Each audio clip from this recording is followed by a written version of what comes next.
ବନ୍ଧୁଗଣ, ବିଶ୍ୱାସ ଗୋଟିଏ ଏମିତି ଜିନିଷ ଯାହା ଆମେ ପ୍ରତ୍ୟେକ ଲୋକଙ୍କ ଉପରେ କରୁ ଏବଂ କିଛି ଲୋକ ତ ଆମ ବିଶ୍ୱାସରେ ବିଷ ଦେଇ ଆମ ସାଥିରେ ବିଶ୍ୱାସଘାତ କରନ୍ତି, କିନ୍ତୁ କିଛି ଲୋକ ବିଶ୍ୱାସର ଫଳ ବିଶ୍ୱାସ ରୂପରେ ଦେଇଥାନ୍ତି।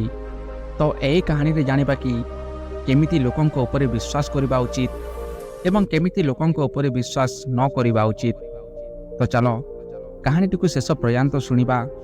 ଏବଂ ଏହି କାହାଣୀଟି ଛୋଟ ଅଟେ। ବହୁତ ପୁରୁଣା ସହରରେ ଗୋଟିଏ ଜେନ୍ ମାଷ୍ଟରଟିଏ ରହୁଥାନ୍ତି। ତାଙ୍କର ବହୁତ ଶିଷ୍ୟ ଥାନ୍ତି।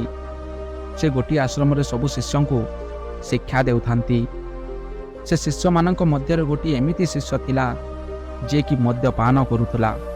ସେ ସବୁ ଶିଷ୍ୟ ପ୍ରତ୍ୟେକ ଦିନ ନିୟମର ପାଳନ କରନ୍ତି, ପୂଜାପାଠ ଯୋଗ ମଧ୍ୟ କରନ୍ତି, କିନ୍ତୁ ସେ ମଦ୍ୟପାନ କରୁଥିବା ଶିଷ୍ୟ ନା ତ ନିୟମର ପାଳନ କରୁଥାଏ, ନା ତ ଠିକ୍ ସମୟରେ ପୂଜାପାଠ କରୁଥାଏ, ନା ତ ଯୋଗ କରୁଥାଏ। ସେ ଜେନ୍ ମାଷ୍ଟର ବହୁତ ବୃଦ୍ଧ ହୋଇଯାଇଥାନ୍ତି। ସେ ଆଶ୍ରମରେ ସବୁବେଳେ ଗୋଟିଏ କଥା ସବୁ ଥାଏ କି ମାଷ୍ଟର କେଉଁଦିନ ତାଙ୍କର ରହସ୍ୟ କହିବେ ଏବଂ କାହାକୁ କହିବେ ଏବଂ କାହାକୁ ସେ ଆଶ୍ରମର ନୂତନ ଜେନ୍ ମାଷ୍ଟର ଘୋଷିତ କରିବେ।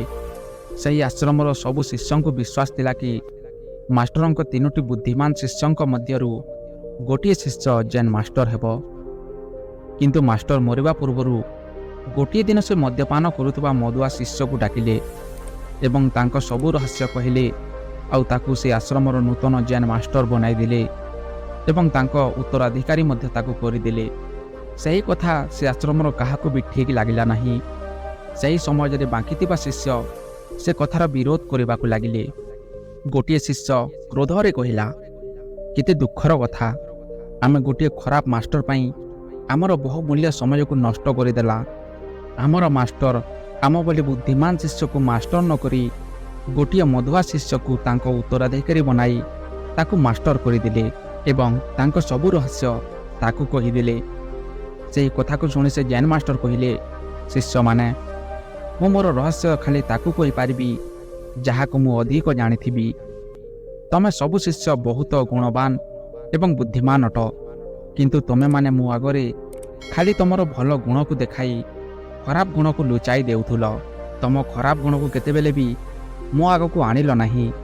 ତାହା ବହୁତ ବିପଦ ଅଟେ, କାହିଁକିନା ସଦାବେଳେ ସେହି ଗୁଣର ପଛରେ ମଣିଷର ଗର୍ବ, ଅହଙ୍କାର, ହିଂସା ଲୁଚିକି ରହିଥାଏ। ସେଥିପାଇଁ ମୁଁ ସେହି ଶିଷ୍ୟକୁ ମାଷ୍ଟର ବନାଇଲି ଯାହାକୁ ମୁଁ ଭଲ ଭାବେ ଜାଣିଲି, ଯାହାର ଖରାପ ଗୁଣକୁ ବି ଦେଖିଲି ଏବଂ ଭଲ ଗୁଣକୁ ବି। ବନ୍ଧୁଗଣ, ଏ କାହାଣୀରୁ ଏହା ଶିଖିବାକୁ ମିଳିଲା କି ବିଶ୍ୱାସ ତା ଉପରେ କର ଯାହାକୁ ତୁମେ ଭଲ ଭାବେ ଜାଣିଛ। ଯିଏ ସଦାବେଳେ ନିଜକୁ ଭଲ ଦେଖାଇବା ପାଇଁ ଚାହେଁ ସେ ତା'ର ଭିତରେ କିଛି ନା କିଛି ଖରାପ ଗୁଣ ଲୁଚାଇଥାଏ। କିନ୍ତୁ ଯେତେବେଳେ ତୁମେ ତାକୁ ନିଜଠୁ ଅଧିକ ବିଶ୍ୱାସ କରିବାର ଆରମ୍ଭ କରିଦେବ ନା, ସେ ସେହି ସମୟରେ ତା'ର ଖରାପ ଗୁଣକୁ ବାହାର କରିବ। ସେହି ସମୟରେ ତୁମେ ଏ ପାଖର ହେବ ନା ସେ ପାଖର। ସେଥିପାଇଁ ପ୍ରଥମେ ଗୋଟିଏ ମଣିଷକୁ ଭଲ ଭାବେ ଜାଣ, ତା'ର ଖରାପ ଗୁଣ କ'ଣ ଏବଂ ତା'ର ଭଲ ଗୁଣ କ'ଣ। ତାପରେ ତୁମକୁ ସେ ବିଶ୍ୱାସର ପାତ୍ର ଲାଗିବ ତ ତା ଉପରେ ବିଶ୍ୱାସ କର, ନଚେତ୍ ସେହି ସ୍ଥାନ ଛାଡ଼ି ଚାଲିଯାଅ। ଏହି କଥାଟିକୁ ସଦାବେଳେ ସ୍ମରଣ ରଖିବ। ଗୋଟିଏ ମଦ୍ୟପାନ କରୁଥିବା ମଦୁଆ ଉପରେ ପଛେ ବିଶ୍ୱାସ କରିବ, କିନ୍ତୁ ଗୋଟିଏ କପଟ କରୁଥିବା ବ୍ୟକ୍ତି ଉପରେ ନୁହେଁ। ତ ବନ୍ଧୁଗଣ, ଏ କାହାଣୀଟି ଯଦି ଭଲ ଲାଗିଥାଏ ତ ନିଜ ନିଜ ସାଙ୍ଗସାଥିକୁ ସେୟାର କରନ୍ତୁ ଏବଂ ଭଲରେ ଖୁସିରେ ରୁହନ୍ତୁ।